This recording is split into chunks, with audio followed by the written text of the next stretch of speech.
तो उस कॉलेज को फ्रीज़ कर लो एंड उस कॉलेज में जाके अपना एडमिशन कंफर्म कर लो। अगर आपको लगता है कि यार ये कॉलेज जो लगा है वो इतना अच्छा नहीं है, या फिर अभी तो ये लगा है, क्या कैपराउंड 2 में और अच्छा लग सकता है, तो फिर friends welcome back to another new video. तो फाइनली MBA CET के जो रिजल्ट्स है वो लग चुके हैं एंड अब कुछ ही हफ्तों में जो एडमिशन प्रोसेस है वो भी स्टार्ट हो जाएगी।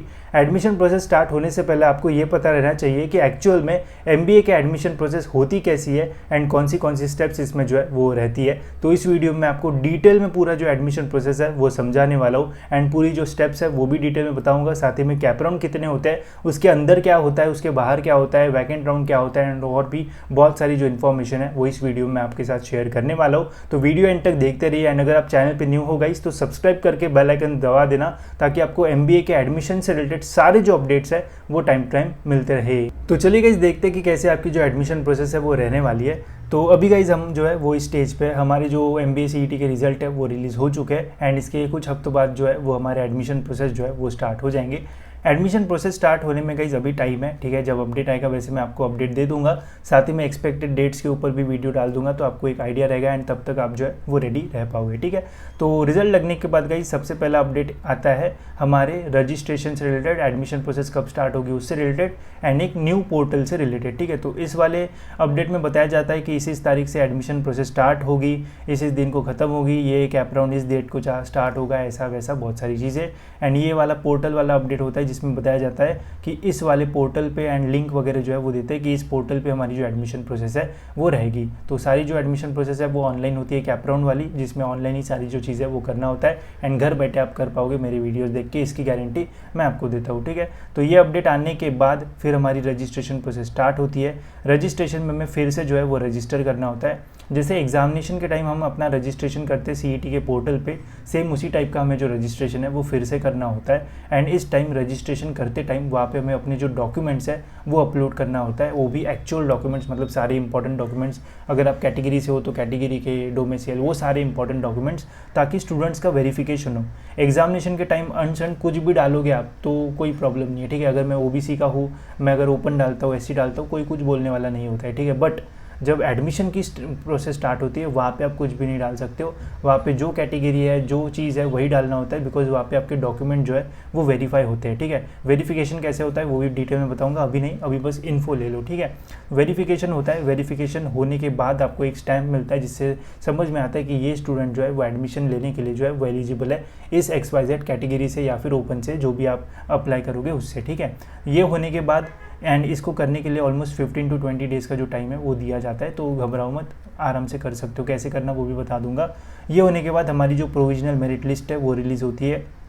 इससे हमें ये पता चलता है कि इस साल कितने ऐसे बालक हैं, कितने ऐसे स्टूडेंट्स हैं जो कि एडमिशन जो है वो लेने वाले हैं, ठीक है। एंड इससे आपको अपना Maharashtra level and all India merit number जो है वो मिलेगा एंड मेरिट रैंक के बेसिस पे ही जो है गाइस वो एडमिशन होता है, ना कि परसेंटाइल पे। उस परसेंटाइल में आपका कितना रैंक रहेगा वो मैटर करता है, तो वो भी बहुत इंपॉर्टेंट है, वो रैंक आपको इससे मिलेगा।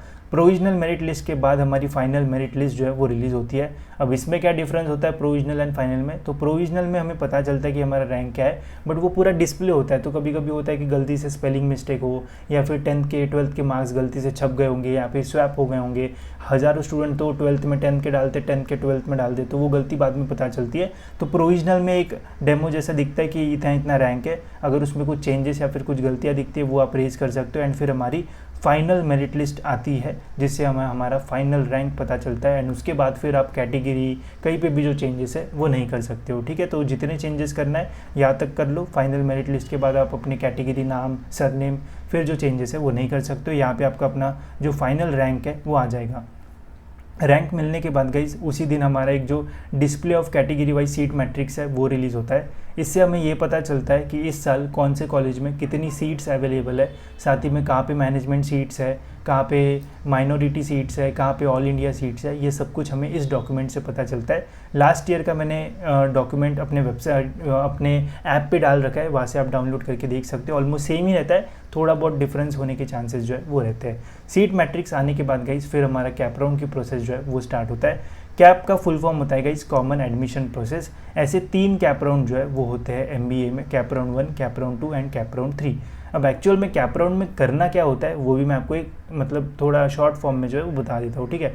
कैपराउंड स्टार्ट, कैपराउंड 1 की एक डेट होती है, उस डेट से कैपराउंड स्टार्ट होता है। आपको सीईटी के पोर्टल पे जहाँ पे रजिस्ट्रेशन करोगे वहाँ पे फिल कैपराउंड 1 का ऑप्शन फॉर्म का एक ऑप्शन आता है, उस पर क्लिक करके हमें कैपराउंड का ऑप्शन फॉर्म जो है वो भरना होता है। ठीक है, इसमें गाइस जैसा पूरा सॉफ्टवेयर रहता है, पूरा इंटरफेस रहता है, वहाँ पे हमें सभी कॉलेजेस दिखते हैं। उन कॉलेजेस में से जो भी आपने कॉलेजेस शॉर्टलिस्ट किए होंगे अकॉर्डिंग टू योर परसेंटाइल, वो कॉलेजेस का जो नाम है वो वहाँ पे हमें उस सॉफ्टवेयर पे जो है वो टिक करके जो है वो डालना होता है एंड उन्हें प्रेफरेंस देना होता है। जैसे ये कॉलेज नंबर 1 पे रहेगा, ये 2 पे रहेगा, तो अगर नंबर 1 का कॉलेज नहीं लगता है तो नंबर 2 का, तो ऐसे सभी कॉलेजेस जो है वो वहाँ पे लाइन वाइज डालना होता है एंड जो भी लिस्ट आप डालोगे उनमें से कोई भी एक कॉलेज जो है वो लगता है। ऐसा नहीं कि कॉलेज लगेगा ही, मेन ये है कि आपने कैसे कॉलेजेस शॉर्टलिस्ट किया। ठीक है, अगर मुझे 90 परसेंटाइल है एंड मैं JBIMSC नाम डालता हूँ तो मुझे नहीं लगेगा, ऑब्वियस सी बात है। तो आपको अकॉर्डिंग टू योर परसेंटाइल आपको कॉलेज कौन सा लग सकता है वो एनालाइज करके ये लिस्ट जो है वो बनाना होता है एंड ये कैपराउंड का फॉर्म जो है वो फिल करना होता है। फिल करके सबमिट करना पड़ता है ऑनलाइन। सबमिट करने के बाद 3-4 दिनों बाद अलॉटमेंट लेटर रिलीज़ होता है, जिसे हम रिजल्ट बोलते हैं, जिससे हमें ये पता चलता है कि हमें कौन सा कॉलेज जो है वो अलॉट हुआ है। ठीक है, तो ये रिलीज़ होने के बाद आपको पता चल जाएगा कि कैपराउंड 1 में आपको कौन सा कॉलेज जो है वो मिला है। ठीक है, फिर ये रिलीज़ होने के बाद आपके पास एडमिशन कन्फर्मेशन का एक ऑप्शन होता है एंड दूसरा ऑप्शन होता है कि आपको सेकेंड राउंड में आप जाना है तो जा सकते हैं या फिर एडमिशन कन्फर्म। अगर आपको जो कॉलेज चाहिए था वही लगा है तो उस कॉलेज को फ्रीज़ कर लो एंड उस कॉलेज में जाके अपना एडमिशन कन्फर्म कर लो। अगर आपको लगता है कि यार ये कॉलेज जो लगा है वो इतना अच्छा नहीं है या फिर अभी तो ये लगा है, क्या कैपराउंड 2 में और अच्छा लग सकता है, तो फिर आप बेटरमेंट करके नेक्स्ट राउंड में भी जो है वो जा सकते हो। ठीक है, बेटरमेंट फ्रीज क्या होता है, कैसे ये वर्क करता है, इसके ऊपर डिटेल वीडियोज़ आएंगे, टेंशन मत लो अभी से कि यार क्या है डिटेल में मैं आगे बताऊँगा। अभी बस आइडिया ले लो कि एक्चुअल में क्या होता है। ठीक है, जिन्होंने फ्रीज़ कर लिया, जिन्होंने एडमिशन ले लिया वो कैपराउंड से बाहर, वो कैपराउंड में जो है वो पार्ट नहीं ले पाएंगे। जो बेटरमेंट करते हैं वो फिर जो है वो नेक्स्ट राउंड के लिए जो है वो जाते हैं। नेक्स्ट राउंड में फिर से हमें अपनी कॉलेज की जो लिस्ट है वो बनाना पड़ता है एंड जब नेक्स्ट राउंड में हम जाते हैं तो इस राउंड में जाने के पहले कैपराउंड 1 के जो कट ऑफ्स है वो रिलीज़ होंगे। ठीक है, अभी इस बार जब कैपराउंड 1 का फॉर्म हम भरेंगे तो लास्ट ईयर के कट ऑफ्स हमें रेफर करना पड़ेगा। ठीक है, बट जब कैपराउंड 1 खत्म हो जाएगा, कैपराउंड 1 खत्म होने के बाद इस साल के 2024 के कैपराउंड 1 के जो कट ऑफ्स है वो निकलेंगे, तो उन्हें भी एनालाइज करके मतलब आप कैपराउंड 2 की जो लिस्ट है वो बना सकते हो। तो ये भी चीज़ जो है वो बहुत इंपॉर्टेंट है। फिर यहाँ पे भी अपनी कॉलेज की जो लिस्ट है वो बनाना पड़ता है, प्रेफरेंस देना पड़ता है। अगर आपको फिर अच्छा कॉलेज लगा तो आप एडमिशन कन्फर्म कर लो, अगर अच्छा कॉलेज नहीं लगता है तो फिर आप फिर से बेटरमेंट करके जो है वो नेक्स्ट कॉलेज के लिए जो है वो कैपराउंड 3 में जो है वो ट्राई कर सकते हो। ठीक है, तो ऐसे 3 कैपराउंड हमारे जो है वो होते हैं। तो ऐसी पूरी प्रोसेस होती है, डिटेल में सारे वीडियोज़ आएंगे, बस अभी आइडिया के नाम पे ये सारी चीज़ें जो है वो जान लो। बाकी जब प्रोसेस स्टार्ट होगी तो स्टेप बाय स्टेप मैं गारंटी स्टैम्प पेपर के लिख के देता हूँ कि घर बैठे आप सारी चीज़ें कर पाओगे एंड आपका एडमिशन भी होगा। बस कॉलेज में एडमिशन लेने के टाइम जब जाना पड़ता है तो एक ही बार विजिट करना पड़ेगा, बाकी कोई भी प्रॉब्लम आपको जो है वो फेस नहीं करना पड़ेगा अगर आप प्रॉपर वीडियोज़ देखोगे तो। कैपराउंड 3 खत्म होने के बाद पूरी प्रोसेस जो है वो ऑलमोस्ट ख़त्म हो जाती है।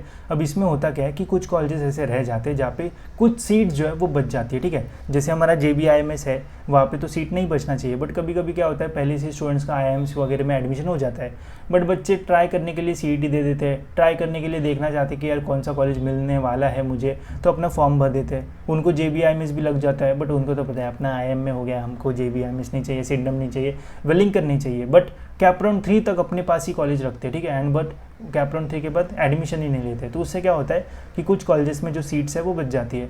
अब सीट्स को खाली तो नहीं छोड़ सकते, तो इन सीट्स को भरने के लिए वैकेंट राउंड का जो है वो ऑर्गेनाइज़ किया जाता है। इसमें सभी कॉलेज के अपने अपने कॉलेज में एक जो लिस्ट है वो निकलती है, जिससे पता चलता है कि कौन से कॉलेज में कितनी सीट जो है वो अवेलेबल है एंड इसकी इन्फॉर्मेशन बहुत कम लोगों को जो है वो रहती है एंड इससे आपके कॉलेज के रैंक्स में जो है वो चेंज हो सकता है। मीन्स सपोज़ किसी को सिडनम लगा है तो उसको JBIMS में भी मिल सकता है, किसी को वेलिंगटन लगा है तो उसको सिडनम मिल सकता है। तो ये चेंजेस जो है वो वैकेंट राउंड में होने के मैक्सिमम चांसेस रहते हैं। तो जो टॉपर्स है एकदम 99 वाले, उनके लिए वैकेंट राउंड जो है वो बहुत इंपॉर्टेंट होता है। अगर आप JBIMS, सिडनम, वेलिंगटन के बारे में जो है वो सोच रहे हो या फिर एडमिशन लेने की सोच रहे हो तो इस राउंड तक जो है वो रुके रहना है। इसकी भी इन्फॉर्मेशन मैं देता हूँ तो ये भी पता चल जाएगा। ठीक है, वैकेंट राउंड होने के बाद पूरी प्रोसेस जो है वो खत्म हो जाती है।